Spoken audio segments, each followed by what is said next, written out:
What is up, YouTube? It's Streaks, and today is going to be part one of a a very long series that I'm going to be doing, and that is comparing the Takara Tomy Beyblades slash Chinese to the American Hasbro Beyblades. Now, for all of these, if you guys do play the Beyblade Burst app, then I'll have the code for the Hasbro versions so that you guys can scan them. And for each part, I will be doing 2 Beyblades. So, yeah, I mean, hopefully you guys like this stuff, because I think it's actually pretty cool, like, when you look at them side by side. But enough about that. In this video, we're going to be comparing both Crusher Deathscyther, aka Killer Deathscyther, which is his Japanese name, and there's a quick look at that. And then we're going to be comparing a Turbo slash Chozy Bay, and gotta relocate it. Sadly, I was stupid and decided to put all of my bays into this big box, so digging around is going to be interesting.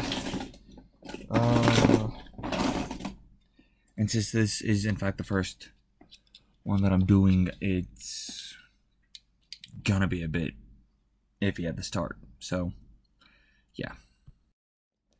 So the other one is going to be Emperor Forneus, and in this case I'm using an alternate skin. Personally, this is actually one that I like better, but just so that you guys can in fact have the setup that it comes with, I do have the original right here. So I'll let you scan in both of those. But let's get started. So we're going to start off with Deathscyther, aka Deathscyther, who in this case is the god form from Beyblade Burst, God slash Beyblade Burst Evolution. So here's a side by side. This one's the Takara Tomy, this one's the Hasbro. Let's start off by looking at the Takara Tomy. So the main gimmick of him is that he's got a sliding piece right here that can kind of work as a bit of a double attack. For a setup, it's Killer Deathscyther, 2 Vortex, and Hunter. So I actually really like the coloring for Hunter. I like the purple on it. But he is an attack type, and in the anime he's used by the later known as Daigo Kuragami. I didn't add the stickers to this one because, I mean, in some cases it doesn't really need them. In this case, I don't think it does. He looks menacing enough as it is. Because, I mean, imagine facing this and then suddenly having 2 strikes. Which is actually pretty cool. And also something I will point out is that the blade moves pretty easily on here, whereas on the American, it's not as easy to move. But since I have the American, let's talk a bit about that one. So first of all, there's the code for you guys. If you can scan it, I hope so. If not, I apologize. Yeah. Again, just like the card told me, you've got Crusher Deathscyther, as he's known as in the American. You got 2 Vortex. This is a black Vortex because I couldn't locate the original Vortex that he came with, and then another Hunter.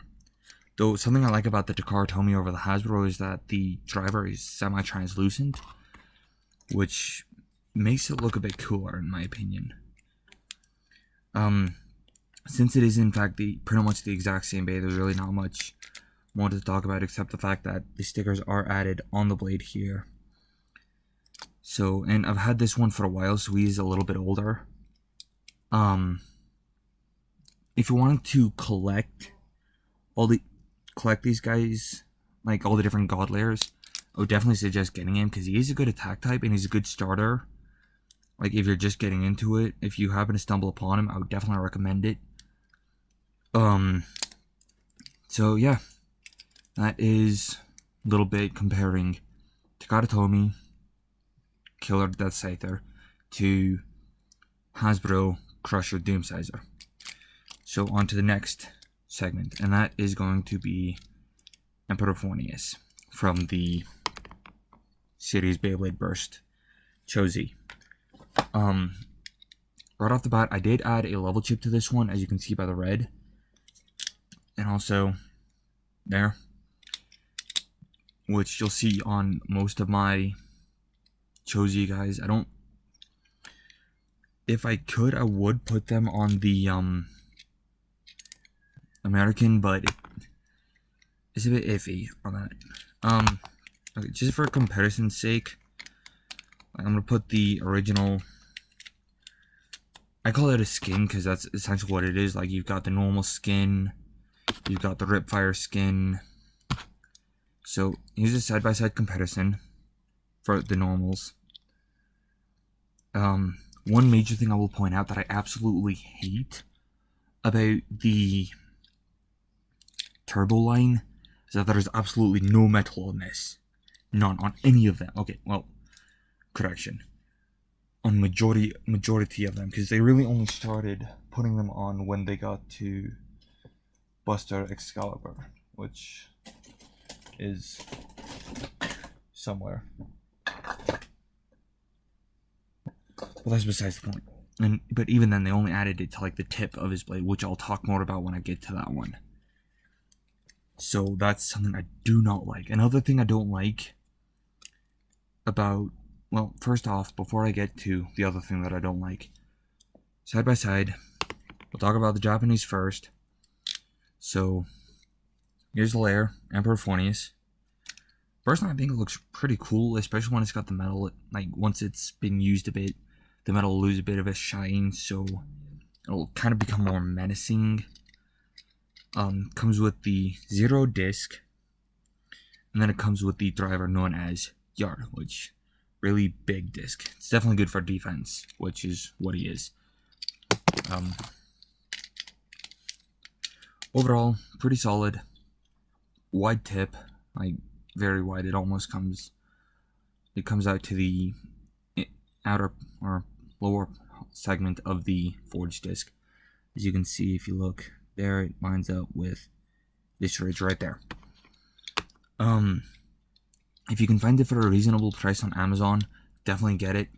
He's very good defense type because he's got what's known as the 12 blade defense, which means he's got 12 ridges on his layer. And since they're spinning at such a high speed, those 12 segments essentially create a bit of a barrier, which is always useful. In the anime, he's used by a guy known as Fubuki Sumie, I think is his last name. Cool guy. Definitely cool guy. Yeah, definitely. Like, if you're wanting to get the Chozi bays that don't come in a random layer, he's definitely one to look for because he's a good Beyblade. Going on to the American, we've got sadly no metal, but first off, here's the code. You can scan it, great. If not, again, I do apologize. For the rest of this, I'm going to have it with this layer, which is the Ripfire. But if you guys want to scan that in, there's the code. Yeah, I see you. Yeah. So again, like the card told me, comes with 0 yard, though this yard is not as good as, or not as good looking as the Takara Tomy, and has that gimmick. Like, okay, most of the time they build the stadiums to fit the gimmicks of the Beyblades themselves, but in this case they designed the drivers to fit the gimmick of the stadium, which is known as like a slingshot. I won't be doing battles per se for a bit. I mean, if you guys want me to do battles, make sure you put that in the comments below, because I want to get feedback from you guys. But otherwise I won't really be doing the battles. I mean, yeah, I guess if you find him in stores, get him. He's a good Beyblade to have. I would definitely recommend you don't use the slingshot function very much because it kills his stamina, which isn't good considering the fact that he's a defense type. He still has a free spinning marble just in his driver, just like in Takara Tomy, which is very good. I was a little worried about that, honestly. But yeah, so let me know in the comments below which of these guys do you think is better. We got the Takara Tomy, Killer Deathscyther, Takara Tomy, Emperor Forneus, Hasbro, Crusher Doomsizer, and Hasbro, Emperor Forneus. Let me know in the comments below what you guys think. If you guys want to see battles, put that down below. If you haven't subscribed already, please do so. If you've subscribed, hit the bell. That way you can get notifications for when I do more of these ramblings. Thank you for watching. This is New Art signing off and saying, let it rip.